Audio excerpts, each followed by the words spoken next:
At Christmas dinner, I knocked on the door with a bottle of wine in one hand and homemade dessert in the other. The porch smelled like cinnamon and cedar. Laughter spilled through the walls like warmth. And then the door swung open. It was my sister. Hair curled. Dress perfect. Eyes already sharp. She looked me up and down, then leaned against the doorframe. "We don't want you here," she said. "Go ruin someone else's holiday." Behind her, I saw the dining table. Candles flickering. Ham glistening. My mother pouring wine. My brother throwing his head back in laughter. No one looked at the door. No one noticed I hadn't come in. I stood there for a second, just long enough for my heart to break, without shattering. Then I nodded, stepped back onto the icy steps, and said, "Got it." I turned and walked away, the cold biting into my skin harder than her words did. My name is Samantha, and from wherever you're watching this, stay with me. Because have you ever realized, all in one moment, that your family never saw you as one of them? That your seat at the table was always conditional? That love, in their house, came with a side of silence? I got in my car, sat in the driveway for a moment, hands on the wheel, and then I drove away. 10 minutes later, I was halfway down Main Street when I heard it, my phone buzzing like it was on fire. "Dad." Again. "Dad." I picked up, and all I heard was him, yelling my name into the wind, like someone had just woken him from a lie.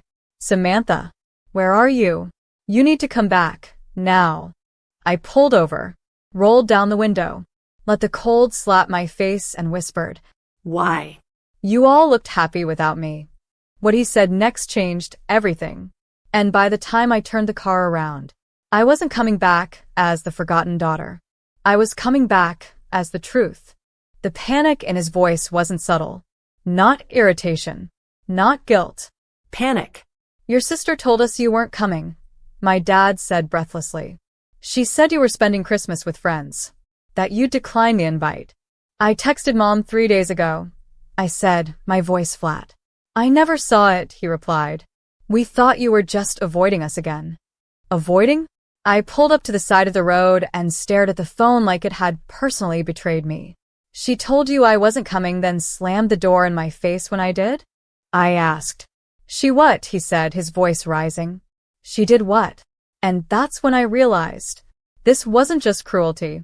It was strategy. My sister had rewritten the narrative before I even arrived. She planned the exile in advance, got them all warm, cozy, full, and ignorant before delivering the lie that I had ghosted them. Because what's more believable than the family screw-up not showing up?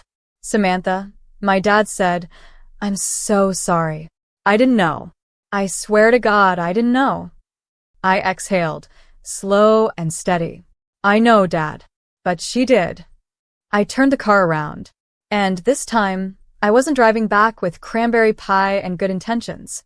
I was driving back with receipts. Because while they ate and laughed and toasted without me, they didn't know I'd kept everything. The texts, the screenshots, the voicemails, even the audio from outside the door when she slammed it in my face and muttered, "That should do it." She'd played the long game. But I'd been quietly building the archive. When I walked back in, my dad met me at the door. Arms wide, eyes wide, face red. "I'm so sorry, baby," he whispered, hugging me like he'd just found something he never meant to lose.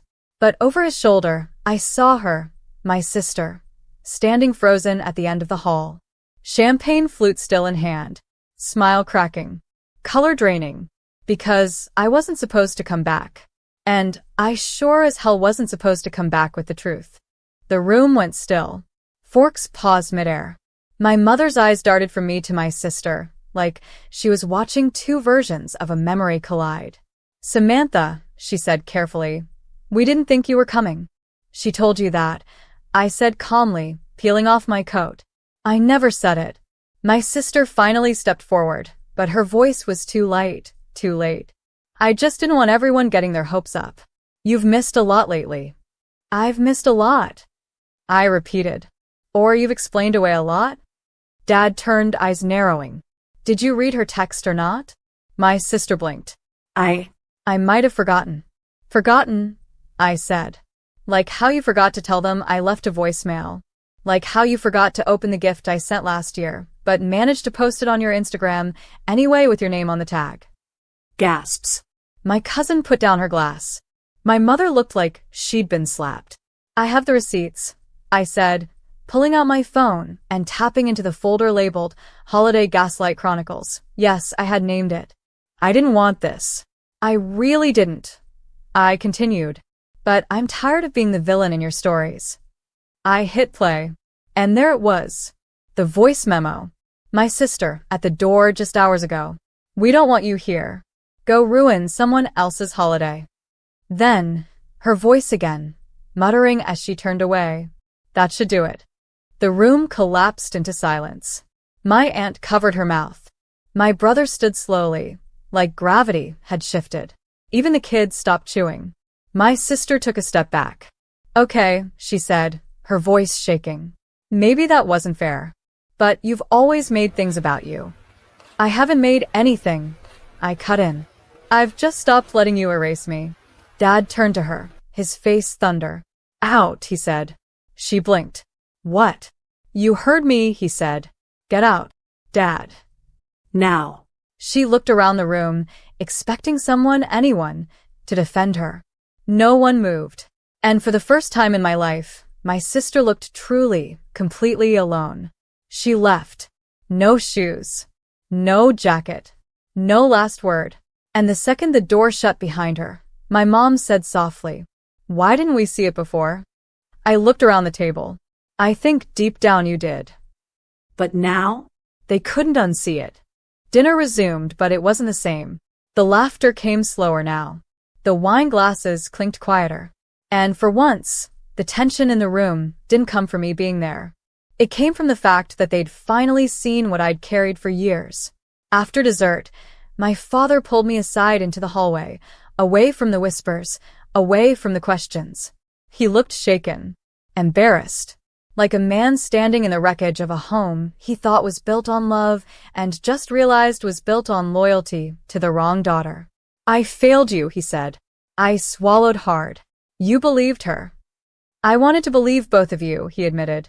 But she always took up more space. You were quieter. No, I corrected him. I was tired. He nodded slowly, tears glossing his eyes. I should have asked why, he said. I didn't reply. What do you say when a lifetime of gaslighting is finally acknowledged? Instead, I let him sit in the truth. He hugged me tight. Real. Not performative. Stay tonight, he said. Please. Let's start fixing this. I nodded. But I knew this wasn't about starting. This was about stopping what never should have been allowed. That night, as I changed into borrowed pajamas and curled up in my childhood bedroom, I scrolled through the new group chat Dad had created. Family rebuild, no lies. One by one, relatives joined. No sister. No fake apologies. Just honest faces. Quiet messages. My brother wrote, "We owe you more than a text." My cousin added, "She always dimmed you. Never again." And for the first time in years, I didn't feel like a guest in my own bloodline. Downstairs, I heard Dad cleaning up the plates she left behind. And I smiled. Because this wasn't revenge. This was restoration. And my absence wasn't the threat. It was the wake-up call. The next morning, I found my sister's gift still under the tree. Wrapped in silver foil, ribbon tied perfectly, presentation over sincerity, as always. I picked it up and saw the tag. To Dad from both of us. Both of us. She'd tried to erase me even in her giving. I set it on the counter and made coffee. By noon, she'd started posting. Not an apology. Not even a denial. Just vague, sulky captions with snowflake emojis and phrases like, "Sometimes your absence is your power," and "letting go of toxicity this season." She was trying to reclaim the narrative again, flipping herself into the victim before anyone else could accuse her of being the villain. It might have worked before, but not this time. Not when the whole family had already seen the footage, heard her words, watched the truth knock the wind out of her lies. Dad refused to engage online. Instead, he called every family member personally that day, to tell them the truth, to say he was sorry, to say he finally saw it. And every single one of them said the same thing. We always had a feeling. We just didn't want to believe it. I spent that day quietly helping Mom put away the Christmas dishes. She didn't say much until she handed me a photo, one I hadn't seen in years. It was me at 12, holding a school award, face flushed with pride. Behind me, barely visible, was my sister, pretending to cry into her sleeve. Even then, "She's been doing this since you were a kid," Mom said softly. I nodded, and then I asked, "Why didn't you stop her?" She didn't answer for a long time. Then, because we mistook drama for pain, and silence for strength. I blinked. That one sentence cracked something in me. Because they hadn't just failed me, they'd admired my ability to endure. But endurance isn't love, and silence isn't peace.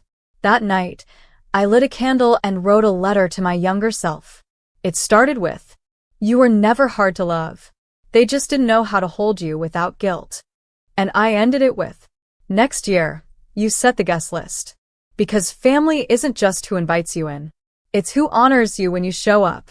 A few days after Christmas, the group thread exploded. Not with drama, but with silence. No one had heard from my sister. No guilt-lay selfies. No manipulative New Year, New Me posts. Just nothing. Until my brother sent a message. "She's at Aunt May's." Showed up crying. Said she's being erased from the family. The irony nearly knocked the wind out of me. Erased? That was my seat she'd stolen. My voice she drowned. My presence she edited out of holidays like a bad photograph. And now, when truth finally sat at the table, she screamed exile? But I didn't respond to the thread. I was done explaining who I was. Instead, I kept moving forward. I started planning a dinner at my place, a quiet New Year's gathering with people who had shown up for me when it counted. No one asked if she was invited. No one tiptoed around the question. The absence spoke for itself. On New Year's Eve, my house glowed with gold lights and calm laughter. Dad brought wine. Mom brought her favorite pie, the one she never made when my sister was around because she didn't like the smell. And I brought peace. Real peace. Not the kind that comes from keeping everyone comfortable. The kind that comes from choosing who gets access to you. Later that night, Dad stood up for a toast. "I've spent a long time defending what I didn't understand," he said, looking at me. "But this year, I'm starting over. And I want to thank the one person in this room who taught me how." He raised his glass toward me. "To Samantha. For setting the boundary we were too afraid to admit we needed." The room clinked glasses. I smiled, but inside I was shaking. Because that's what healing does. It doesn't roar. It trembles. Quietly. Boldly. It rewrites you one honest moment at a time. I never told my sister she couldn't come. But she didn't ask. And I didn't reach out. Because sometimes the deepest healing is not revenge or forgiveness. It's finally being okay with their silence. January came and went in quiet waves. No dramatic confrontations. No cryptic voicemails. Just absence. And for the first time in years, her silence wasn't a threat. It was relief. I found myself breathing easier, laughing louder, sleeping deeper. And then an email. No subject line. No signature. Just her name in the sender line. I almost deleted it. Almost. But curiosity has sharp teeth. I opened it. "I know you think you won. But you don't know what it's like to feel invisible. You've always been the favorite. You just didn't notice because you were too busy pretending to be the victim. Someday, when they turn on you, don't come running to me." No apology. No acknowledgement. Just one last grasp at rewriting history. I stared at it. And then I did something I never thought I'd do. I clicked reply. "I used to want your love. Then I wanted your apology. Now? I don't need either. I don't need to win. I just needed to stop losing myself every time you needed to feel big. You can stay gone. I'll stay whole." I hit send. Then blocked her. Not out of anger. Out of finality. Because healing doesn't always look like reconciliation. Sometimes it looks like a clean inbox and a lighter chest. Later that week, I mailed out invites for a spring dinner I was hosting. Small. Meaningful. I wrote each name by hand. And this time, I didn't pause when I skipped hers. Because my table wasn't missing a chair. It had finally made room for me. I placed the last envelope in the mailbox and stood under the quiet sky. No grief. No guilt. Just this soft, solid truth. She left a hole, but I grew around it. Like roots. Like something finally grounded. Spring arrived like forgiveness, slowly, then all at once. The air was warmer. The silence stayed peaceful. And I was no longer bracing for impact every time the phone buzzed. The dinner came and went. 12 people at my table. 12 people who saw me. Heard me. Held space without shrinking mine. After dessert, my dad stood again, this time more certain, more steady. He raised a glass. To the daughter who taught us that silence isn't strength, he said. To the woman who made a place for herself when none was offered. There were no tears this time. Only quiet, radiant pride. And as I looked around that table, faces glowing under string lights, laughter bouncing off the patio walls, I felt something I hadn't felt since childhood. Home. Not a place. Not a family name. But a feeling built from boundaries, self-respect, and finally, truth. My mother hugged me before she left. A real hug. One that didn't ask for anything back. And she whispered, "I'm proud of who you've become. I'm sorry we didn't make it easier for you to get here." I nodded, no longer needing more than that. I'd made it. By June, I heard my sister had moved.